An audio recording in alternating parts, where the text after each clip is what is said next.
जय हिंद दोस्तों, स्वागत है आपके अपने चैनल एग्ज़ाम डोस में। आज हम आपसे बात करने जा रहे हैं नीट काउंसलिंग 2023 के बारे में।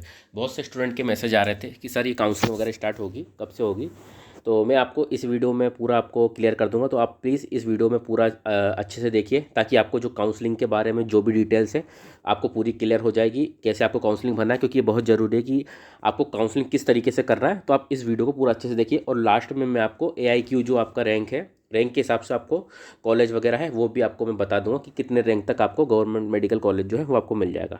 तो चलिए हम अगर आपको ये वीडियो अच्छी लगेगी तो आप प्लीज़ इसको लाइक कर देना, और चैनल को पहली बार आए हैं तो उसको सब्सक्राइब भी कर देना। तो चलिए आगे बढ़ते हैं। तो सबसे पहले तो जो कंडक्टिंग बॉडी है, जो आपकी MCC है, जो आपका है मेडिकल काउंसलिंग जो है आपकी, ये MCC जो आपकी कंडक्टिंग बॉडी है। और जो भी अगर न्यूज़ वगैरह जो भी आएगी अभी, जब भी काउंसलिंग का जो भी अभी डिटेल आएगा वो आपका जो इसी वेबसाइट पे आएगा।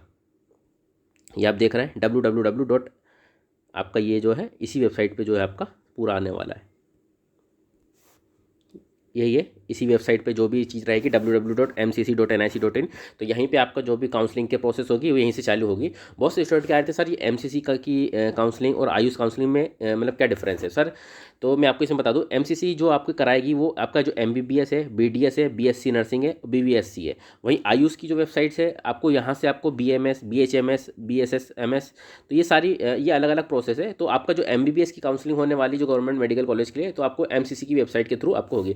तो आपको इसी वेबसाइट पे आपका नज़र आपको बनाए रखनी है। तो चलिए हम और देख लेते हैं। सबसे पहले तो आपकी क्या प्रोसेस रहेगी हम इस वीडियो में बात करने वाले हैं। तो सबसे पहले तो आपको जो आपका रजिस्ट्रेशन होगा, इस वेबसाइट से आपका रजिस्ट्रेशन होगा। जब भी आपका प्रोसेस आएगी मैं आपको इस चैनल के माध्यम से कर दूंगा। सबसे पहले तो MCC.nic, और सबसे पहली बात तो जो आपका जो सेम मोबाइल नंबर होना चाहिए और सेम ईमेल होना चाहिए। तो आप ये याद ध्यान रखिएगा, ठीक है। और AIQ जो है ऑल इंडिया जो आपका कोटा है वो AIQ होता है। इसमें AIQ में आपको क्या होगा, आपका जो ऑल इंडिया में लेवल में जो भी आपकी सीट रहेगी मेडिकल की, एक वो सीट होगी टोटल, जिसमें हर स्टेट के और हर स्टूडेंट अप्लाई कर सकता है AIQ में। और जो 15 स्टेट मतलब 15% जो स्टेट की जो सीट होती है, जो आपके 100% है, उसमें से 15% जो सीट्स है वहाँ पे हर कोई मतलब हर कहीं का भी स्टूडेंट वो अप्लाई कर सकता है, तो वो सीट होती है। तो AIQ काउंसलिंग में आपका ये होगा। तो AIQ में कौन कौन से, जैसे एम्स है, AFMC, BHU, जिपमर है, AMU, सेंट्रल यूनिवर्सिटी, तो ये सारी जो है ये इसमें आते हैं। तो आपको 100% जो कोटा है वहाँ आप अप्लाई कर सकते हो। और जो 15% जो अदर स्टूडेंट जो है अदर कैटेगरी के, सॉरी अदर जोन के, जहाँ पे हर कोई अप्लाई कर सकता है, तो AIQ में वही लोग अप्लाई करते हैं, ठीक है। और स्टेट काउंसलिंग अलग होती है, वो AIQ और आपकी स्टेट काउंसलिंग दोनों लगभग तो आसपास ही चलती हैं। तो हम इसमें आपको मैं आपको काउंसलिंग का ही बता देता हूँ। काउंसलिंग आपकी देखना फर्स्ट वीक आपका जो जुलाई है उसमें स्टार्ट हो जाएगी आपके, तो आप उसमें परेशान मत होइए, ठीक है। और जो आपका रजिस्ट्रेशन है, मैं आपको पेमेंट की बता देता हूँ। रजिस्ट्रेशन आपको पेमेंट कैसे करना है। सबसे पहले तो आपका जो रजिस्ट्रेशन की फ़ीस रहने वाली है, तो आपकी 1000 रुपये रजिस्ट्रेशन की फ़ीस रहेगी। और जो आपकी डिमेट जो रहेगा, जो आपका 10,000 रहेगा, जो आपका रिफंडेबल रहेगा, और ये जो आपकी नॉन रिफंडेबल फीस रहती है, ठीक है। और काउंसलिंग की प्रोसेस क्या होगी, तो काउंसलिंग सबसे पहले आपको रजिस्ट्रेशन करना पड़ेगा, चॉइस फिलिंग करना पड़ेगा, आपको चॉइस को आपको जो है लॉक करना पड़ेगा। और रिजल्ट है आपका आपका फिर रिजल्ट आ जाएगा। रिजल्ट में आपको क्या होगा, या तो आपको सीट मिलेगी या तो आपको सीट नहीं मिलेगी, ठीक है। और वहीं चॉइस आप फिलिंग आप मैक्स मिनिमम एक वन कॉलेज को आप मिनिमम कर सकते हो चॉइस फिलिंग, और मैक्सिमम जो है आपको जितने कॉलेज दिए आप सारे कॉलेज को आप चॉइस फिलिंग में डाल सकते हैं, ठीक है। और राउंड फर्स्ट का रिजल्ट जो है, जैसे ही आपका राउंड फर्स्ट का रिजल्ट आ जाएगा, तो या तो आपको सीट अलॉट हो जाएगी, सीट अलॉटमेंट हो जाएगी, या तो आपको सीट नोट अलॉट होगी। अगर आपको सीट अलॉट होगी तो आप तो टेक एडमिशन ले लोगे या एडमिशन ले लोगे, उसके बाद कोई फर्दर आप चॉइस फिलिंग नहीं करोगे। और एक एक ऑप्शन होता है आपके पास, गो फॉर अपग्रेडेशन। अपग्रेडेशन का मतलब क्या होगा, आपने सीट ले ली है लेकिन आपने सीट को अपने रिजर्व करके रख लिया है, ठीक है, रिजर्व आपने करके रख लिया है। आप सोच रहे हो कि आपको है ना नेक्स्ट जो काउंसलिंग होगी आपको अच्छा बेटर कॉलेज मिल जाएगा, ठीक है। और एक स्टूडेंट होगा जो नॉट गेट सीट, वहाँ पे उनको उसको लगता है कि वहाँ पे उसको सीट नहीं मिली, ठीक है, सीट नहीं मिली या उसने सीट नहीं ली, और एक वो आगे जाएगा। और जो स्टूडेंट है जिनको सीट नॉट अलाउड हुई है, यानी कि उनको सीट ही नहीं मिली है, तो वो क्या करेगा, सेकंड राउंड के लिए जाएगा, ठीक है। तो ये प्रोसेस होती है। और अब आइए सेकंड राउंड की काउंसलिंग जब स्टार्ट होगी, तो सबसे पहले एक तो आपका होगा जो फ्रेश रजिस्ट्रेशन करेगा, कोई स्टूडेंट जो है फ्रेश रजिस्ट्रेशन किसको करना पड़ेगा, और नो रजिस्ट्रेशन किसको करना पड़ेगा, यानी रजिस्ट्रेशन की जरूरत किसको नहीं है। और जिसने फर्स्ट राउंड काउंसलिंग में भाग नहीं लिया है, तो वो आप अपना फर्स्ट उसको काउंसलिंग करना है, फ्रेश रजिस्ट्रेशन करा सकता है, रजिस्ट्रेशन वो करा सकता है। वहीं नो रजिस्ट्रेशन किसको करना पड़ेगा, जिसने रिजाइन कर दिया, या आपका रिजाइंड हो गया, या नॉट रिपोर्टेड राउंड वन, यानी कि उसने उसको नोट रिपोर्ट मतलब जो आपका राउंड फर्स्ट है बट उसमें सीट उसको अलॉटमेंट नहीं हुआ, तो वो है वो स्टूडेंट को भी नहीं करना पड़ेगा रजिस्ट्रेशन। यानी कि उसको राउंड फर्स्ट में अगर सीट नहीं मिली है तो उसको भी रजिस्ट्रेशन करने की ज़रूरत नहीं है, या उसने अपग्रेडेशन के लिए डाल दिया तो उसको भी यहाँ पे रजिस्ट्रेशन करने की ज़रूरत नहीं है। बस इसका कहने का मतलब यही है। ठीक है, अब राउंड 2 का जो रिजल्ट है, आपका राउंड 2 का रिजल्ट आ जाएगा, जैसे कि आपका तुरंत राउंड 2 का रिजल्ट आ जाएगा। तो हु अप्लाइड फॉर अपग्रेडेशन, जिस स्टूडेंट ने, आपको पता है, जिसने फर्स्ट काउंसलिंग में जो आपका राउंड फर्स्ट था उसमें उन्होंने मतलब अपग्रेडेशन के लिए डाला था, यानी हो सकता है कि अच्छा कॉलेज मिल जाए उनको, तो अब दोबारा उसको या तो गेट सीट हो गई, यानी उसको न्यू सीट मिल गई, और फिर से उसने डिडंट टेक एडमिशन, यानी कि वो फिर से एडमिशन नहीं लिया है। तो क्या होगा ऐसी कंडीशन में, अगर उसको सीट मिल गई तो वो या तो एडमिशन ले लेगा स्टूडेंट, या तो डिडंट टेक एडमिशन, यानी कि एडमिशन ले लेगा तो काउंसलिंग फिर से वहीं खत्म हो जाएगी उसकी, यानी उसको एडमिशन ले लिया।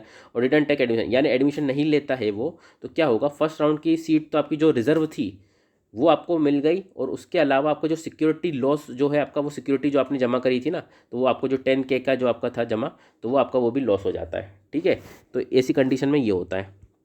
और सबसे पहले आप देख लीजिए राउंड 2 का रिजल्ट आएगा। जो अदर स्टूडेंट थे, एक तो स्टूडेंट जो था जिन्होंने अप्लाई किया था अपग्रेडेशन के लिए, एक स्टूडेंट वो था जिनको अदर स्टूडेंट थे जिन्होंने सेकंड राउंड काउंसलिंग के लिए फिल किया था, जिसको सीट नहीं मिली थी। तो यहाँ पे क्या होगा, उस स्टूडेंट को या तो उसको सीट मिल जाएगी, या तो फिर से उसको सीट नहीं मिलेगी।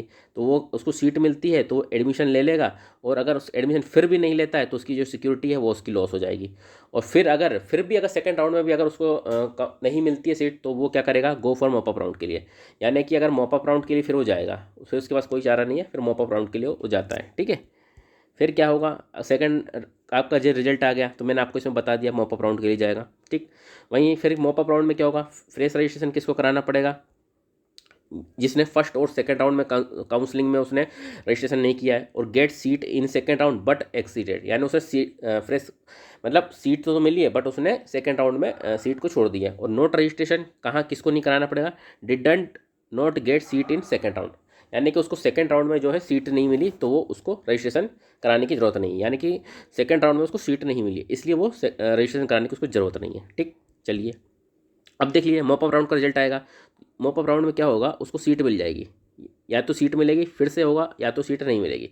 सीट मिल गई तो वो फिर से एडमिशन ले लेगा, और उसके बाद यहाँ पे एडमिशन ले लिया, अगर सीट फिर भी छोड़ है तो उसके बाद कोई फर्दर काउंसलिंग नहीं होगी उसके लिए। ठीक है, ऐसा नहीं कि वापस छोड़ देगा, यानी कि लास्ट उसको सीट मिल गई तो उसको एडमिशन लेना है। अगर फिर भी नहीं लेता, नॉट अलाउ, तो फिर उसके अलाउड नहीं होगा, वो not allowed in stray vacancy, didn't take admission. अगर एडमिशन नहीं मिलता है तो नॉट अलाउड हो जाएगा, गो फॉर स्टेट कोटा, और सिक्योरिटी मनी उसकी ख़त्म हो जाएगी, यानी कि वो स्टेट जो कोटा है ना आपका उसमें अप्लाई करेगा। ठीक है, चलिए जो आपका 85% जो सीट्स है, और मॉप अप राउंड का रिजल्ट है तो उसका didn't get seat, mop up round में भी अगर सीट नहीं मिल लेता है, वो हमारा सीट नहीं ले रहा है, तो वो क्या कर सकता है, स्ट्रे वैकेंसी में जा सकता है और स्टेट कोटा में जा सकता है। और आपका जो नॉट अलाउड रहेगा स्टेट वैकेंसी में, जिसने फर्स्ट सेकंड और मॉप अप में किसी में रजिस्ट्रेशन नहीं कराया तो वो यहाँ पे अलाउ नहीं होगा। ऐसा नहीं है कि आपने फर्स्ट राउंड सेकंड राउंड और मॉप अप में नहीं कराया तो वो अलाउ हो जाए, तो यहाँ पे अलाउड नहीं होगा। और not registered in any round, ये देख लीजिए। ठीक है, और अभी हम यहाँ बात कर लेते हैं एक बार जो आपका AIQ रैंक है ऑल इंडिया कोटा पे, आपको कितना कितना पे मिल गया है। जैसे देख रहे हैं 2021 पे ये रैंक है, आप देख सकते हैं, मैंने आपके लिए इसके लिए ऑलरेडी मैं इसका वीडियो बना चुका था। यहाँ पे आप देख लीजिए इतनी इतनी रैंक पे आपको पहले मिल गया था। ठीक है, 2021 में, और ये है 2022 की ये रैंक से लिखी है यहाँ पे। और 2023 में देख लीजिए 24,000 जो आपकी 500 रैंक तक आपको AIQ में मिलने के चांस है। वहीं OBC में भी देख लीजिए 24,500, AWS में आपका 25,000, वहीं आपका SC कैटेगरी में 1,30,000 कैटेगरी, और ST में आपका 1,60,000। तो ये आपका ये AIQ का रैंक के हिसाब से है। तो अगर आपके इतने इसमें आ रहे हैं तो आपको गवर्नमेंट कॉलेज मिलने के पूरे चांसेस है। तो देख लीजिए ये वीडियो था मेरी तरफ से जो मैंने आपको एक सिंपली वे में समझाया कि किस तरीके से आपको यहाँ पे आपकी काउंसलिंग अटेम्प्ट करना है।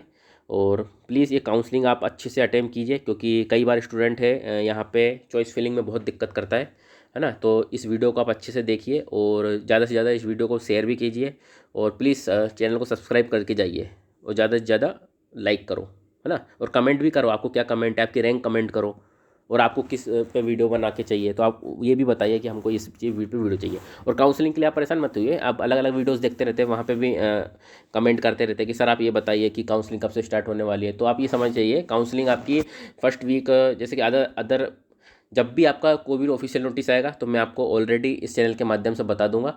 और जैसे ही कोई ऑफिशियल नोटिस आता है तो चैनल से आपको तो पता है, आप जुड़े ही हो तो आपको पता चल जाएगा। ठीक। और वैसे मैं बता देता हूँ आपको, अप्रोक्स आइडिया बता देता हूँ। जो आपका 1 जुलाई है, 1 जुलाई की आपका फर्स्ट वीक मान लीजिए, फर्स्ट वीक के आसपास आपकी यहाँ पे काउंसलिंग स्टार्ट हो रही है। 1 जुलाई से 1 जुलाई के आसपास हो जाएगी और बस सारी प्रोसेस ठीक हो जाएगी। चलिए, यही था इस वीडियो में। मिलते हैं नेक्स्ट वीडियो में, तब तक के लिए जय हिंद, जय भारत। Thank you.